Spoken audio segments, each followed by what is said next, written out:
Market లో invest చేసి మీ డబ్బులు డబుల్ చేసుకోవాలనుకుంటున్నారా? సుందరరామిరెడ్డి గారి సెమినార్ కి అటెండ్ అవ్వండి. నమస్తే రమ్మ గారు. నమస్తే. ఏదన్నా మంచి కథ చెప్పండి రమ్మ గారు. పిసి సర్కార్ గారి కథలు చెప్పుకుంటాం కదా, ఇంద్రజాలం కథలు. అవునవును. అందులో ఒక కథ చెప్తాం. ఇది జనరల్ గా సైన్సే ఇంద్రజాలం అంటే నథింగ్ బట్ సైన్స్, కనికట్టు. మనం చూస్తుండగానే ముందే ప్రీ ప్లాన్డ్ గా చేసేవి కొన్ని, సైన్స్ ని ఆధారంగా చేసుకునే ఇంద్రజాలాలు కొన్ని చేస్తారు. ఇందులో ఏం చెప్పారు ఈ కథ? కన్యాపూర్ అనే ఒక రాజ్యం. ఈ కన్యాపూర్ రాజుగారు మాధవర్మ ఏదో ఒక పరమగారు, భార్య వివాహితుడే.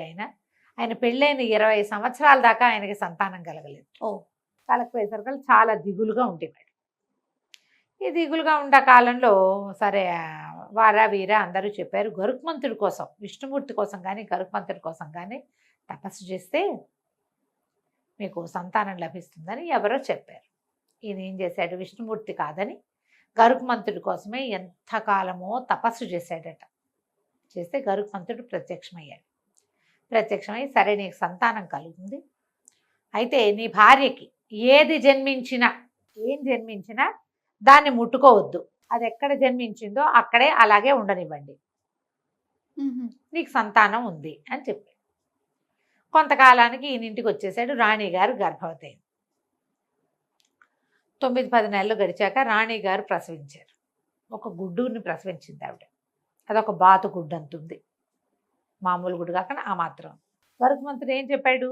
ఏది ప్రసవించినా ఏది జన్మించినా దాన్ని అలాగే ఉంచమంటే ఆ పురిటి గదిలోనే ఆ గుడ్డుని అలాగే ఉంచారు నేల మీద. ఇక అలాగే ఉంది. సంవత్సరాలు గడిచి ఆ గుడ్డు పెద్దదవుతూ ఉండేది. రాజుగారు కూడా మరణించారు సంవత్సరాల తర్వాత.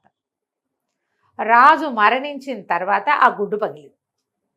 అందులో ఇచ్చి చక్కటిగా రాజోచితమైనటువంటి బట్టలు వేసుకున్న 2 యువకులు బయటకు వచ్చారు. ఆ గుడ్డులో ఇంత పెద్ద గుడ్డ అయిపోయింది అది, 2 మనుషులు పట్టేంత గుడ్డ అయింది అది. అందులోంచి 2 చక్కగా సన్నగా పొడుగ్గా అందంగా కళగా ప్రకాశవంతంగా ఉన్న కుమారులు, రాజోచితమైన, రాజుగారు ఎట్లాంటి బట్టలు వేసుకుంటారు అట్లాంటి బట్టలతోటి యోధాగ్రేసరులాగా కనపడుతున్న వాళ్ళిద్దరూ బయటకు వచ్చారు. బయటికి రాగానే దాదులు వాళ్ళు ఈ గుడ్డును సంరక్షించి వాళ్ళ చుట్టుపక్కలంతా ఊడ్చి అది ఎంత పరిమాణం పెరిగిందో రోజు మనకి వీళ్ళకి సమాచారం ఇచ్చేవాళ్ళు ఉంటారు. అందరూ కేకలు పెట్టారు, అబ్బో రాకుమారులు పుట్టారు, ఇంకేముందని. రాణిగారు మంత్రి గారు ఇద్దరు దబదబా వచ్చారు. ఆవిడ రోజు చూడాలి, ఆవిడ అత్తపురంలో ఉంటుంది, పురిటి గది పక్కన ఉంది. దీనికి సంరక్షణకి వేరే దాదులు ఉన్నారు. అందరూ పరిగెత్తుకొచ్చారు. ఒక అబ్బాయి ఎర్రటి బట్టలు, ఇంకో అబ్బాయి నీలం రంగు బట్టలు వేసుకున్నారు. వీళ్ళుగా తల్లిని చూసేసరికి నమస్కారం చేశారు. మా మంత్రి గారికి దండం పెట్టారు. నా పేరు రక్తకుమార్ ఒకడు, నీలకుమార్ ఒకడు, బట్టలు తగ్గట్టుగా పేర్లు ఉన్నాయి. నేను రక్తకుమార్ని, నేను నీలకుమార్ని అని చెప్పారు.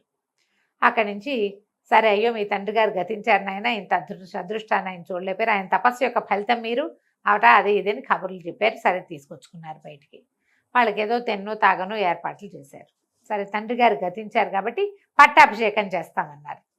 మా ఇద్దరికి పట్టాభిషేకం చేయండి అన్నారు అబ్బాయిలు. ఇద్దరికి చేయాలనేసరికల్ ఇద్దరికి పట్టాభిషేకం చేస్తామంటే అనేసరికల్ ఎవరి బుక్కకి వాళ్ళకే పట్టాభిషేకం అన్నారు అబ్బాయిలు.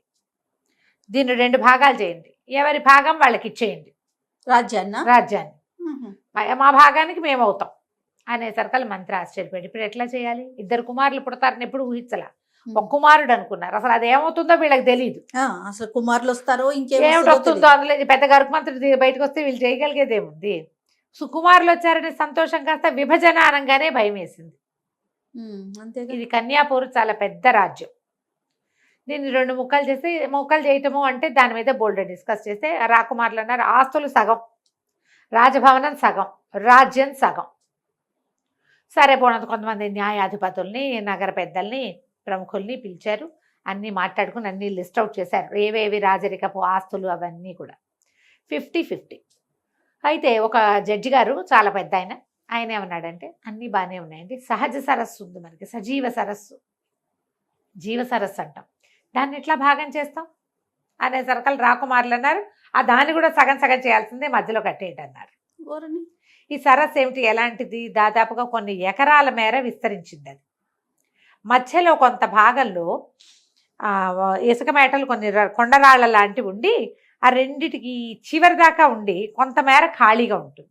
ఒక సరస్సులో నుంచి నీళ్ళు ఇంకో సరస్సులోకి వెళ్తుంటాయి. సరస్సు మొత్తం ఒకటే, కానీ మధ్యలో ఒక చిన్న ద్వీపం లాంటిది ఉంది. కొండరాళ్ళు అడ్డం ఉండి పూర్తిగా 50-50 చేసేయకుండా 80% దాకా రాళ్ళు ఉన్నాయి. 20% కామన్గా ఉంది ఈ సజీవ సరస్సుకి. ఇప్పుడు దీన్ని ఏం చేయాలి అని బాగా ఆలోచించారు. ఏముంది, ఆ కాస్త కోన ఉంది కదా, ఆ కోనని ఒక వంక మిగిలింది, ఓ డొంక లాంటిది. డొంకని రాళ్ళు పెట్టి మూసేస్తే ఆయన భాగం ఆయనకి, ఈయన భాగం ఈయనకి అన్నారు. ఇందులో ఒక ప్రాబ్లం ఉంది. ఈ జీవ సరస్సులో 2 కొసలన 2 ఊటలు ఉన్నాయి. ఈ ఊటలు ఏమిటి, అనేక రకమైన ఖనిజాలు లవణాలు ఊరుతూ ఉంటాయి.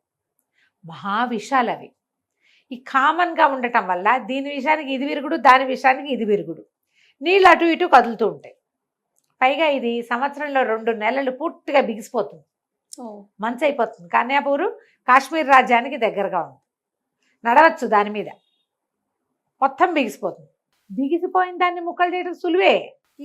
ఎప్పుడైతే అది ప్రవాహంలోకి వచ్చిందో దాని విషయం దానికి విషం అవుతుంది, దీని విషయం దీనికి విషం అవుతుంది. ఒకదానికొకటి సమాధానం చేసే అవకాశం ఇంకా ఉండదు.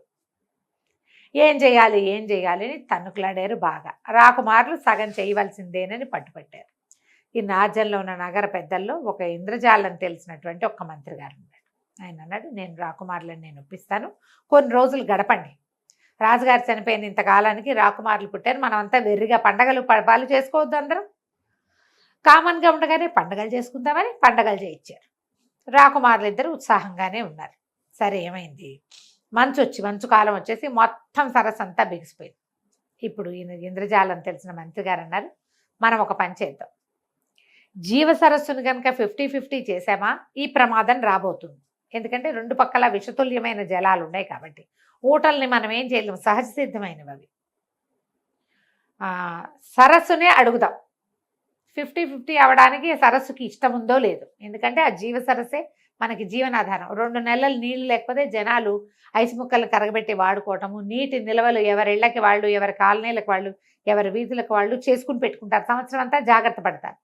2 నెలలు నీళ్ళు లేకపోయినా మేనేజ్ అవుతారు. తర్వాత 10 నెలలు అదే వీళ్ళ పంటలకి, వీళ్ళ తోటలకి, వీళ్ళ రెగ్యులర్ అవసరాలకి సజీవ సరస్సు ఆధారం. సరే, రాకుమారులు ఇద్దరిని తీసుకెళ్ళాడు. సరే, జీవ సరస్సు దగ్గరికి తీసుకెళ్ళి, జీవ సరస్సు అంతా ఐస్ అయిపోయింది కదా, మధ్యలో గొడ్డళ్లతోటి కొట్టించి ఒక ఇంత పెద్ద ఐసు దిమ్మ తీయించారు. ఆ దిమ్మని పట్టుకొచ్చారు, మోసుకొచ్చారు. ఈయన ఏం చేశాడు, అటోటి ఇటోటి 2 దిమ్మలు లాంటివి పెట్టి ఆ దిమ్మల మీద ఈ రైసు బార్ని పెట్టి నేనేం చేస్తాను, అక్కడి నుంచి ఏం చేశాడు, ఒక ఇంత బరువైన దాన్ని, ఒక ఇనప వస్తువుని ఇనప తీగలతోటి కట్టేసి ఆ తీగని ఈ బార్కి మధ్యలో వేసి కట్టాడు. ఆ బరువు ఇట్లా మధ్యలో ఒక 2 దిమ్మల మీద ఉందంటే కింద గ్యాప్ ఉంది కదా, ఇప్పుడు మధ్యలో పెట్టిన వస్తువు అవుతుంది, బరువుకి వేళ్లాడుతుంది. నేను చూడండి, సజీవ సరస్సు తాలూకు ఐసు ముక్క ఇది, హిమ శకలం. ఈ శకలానికి ఏం కట్టాను నేను, ఇనప తీగ పెట్టి ఇంత బరువు కట్టాను. బరువుకి మంచు తెగి కిందకు వచ్చేస్తుంది, పగిలిపోతుంది. ఒకవేళ జీవ సరస్సు కనుక సగం అవ్వడానికి ఒప్పుకుంటే ఈ ఐసు దిమ్మ ఏదైతే ఉందో ఇది 2 ముక్కలు అవుతుంది. సజీవ సరస్సుకి ఇష్టం లేదనుకోండి, అప్పుడు ముక్కలు అవ్వదు. ఏమంటారు అంటే సరేనన్నారు. రాకుమారులు నవ్వుతూ నుంచున్నారు. అక్కడి నుంచి ఇంత పెద్ద బరువు కట్టారు. ఈ ముక్క ఐసు ముక్క కోసేస్తోంది, ఇనప తీగ పెట్టి కట్టారు కదా, ఆ తీగ కోసేస్తోంది. క్రమంగా బరువు పెరిగి టప్పమని ఆ ఇనప వస్తువు కింద పడిపోయింది. కానీ ఐసు దిమ్మగానే ఉంది. తెగింది, తెగటం వల్లే ఆ వస్తువు కిందకు వచ్చింది, తాడుతో సహా కిందకి వెళ్ళిపోయింది, కనపడుతోంది ప్రత్యక్షంగా. దిమ్మ మాత్రం పగల్లా.